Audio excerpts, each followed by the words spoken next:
Hello friends, কেমন আছো তোমরা? আশা করি ভালো আছো। আমি তোমাদের সচিন ভাই চলে এলাম একটা ভিডিও নিয়ে। আজ দিনটা ছিল বৃহস্পতিবার।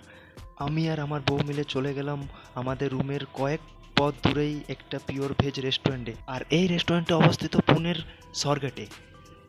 স্বর্গেট আর কাটরাজ রোডের মাঝখানে এই পঞ্চমী পিওর ভেজ রেস্টুরেন্ট তোমরা দেখতে পাবে। আর হ্যাঁ, আজ যা বাইরে রোদের তাপমাত্রা, ভীষণ ভীষণ তাপমাত্রা, যেন মনে হচ্ছে আমরা মরুভূমিতে বাস করছি।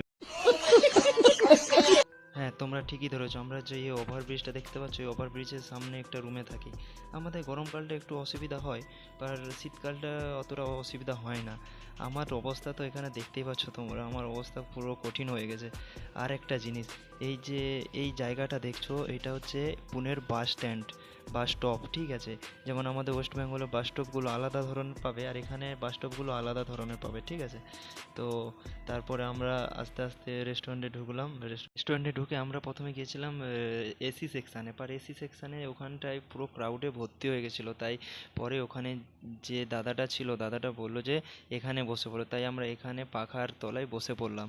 বসে তারপর মেনু দেখে ফটাফট অর্ডার দিয়ে দিলাম। অর্ডার দেওয়ার পর আমরা তাড়াতাড়ি করে খাওয়া দাওয়া সেরে ওখান থেকে বেরিয়ে চলে এলাম। আর খাওয়া দাওয়া তো এক নাম্বার ছিল ভাই, এক নাম্বার। এই আমার ছোট্ট মিনি ব্লগটা এখানেই শেষ করছি। সবাই ভালো থেকো, সুস্থ থেকো, সাবধানে থেকো। আর ভিডিওটা ভালো লাগলে লাইক, কমেন্ট, শেয়ার আর ফলো করে দাও। Bye bye.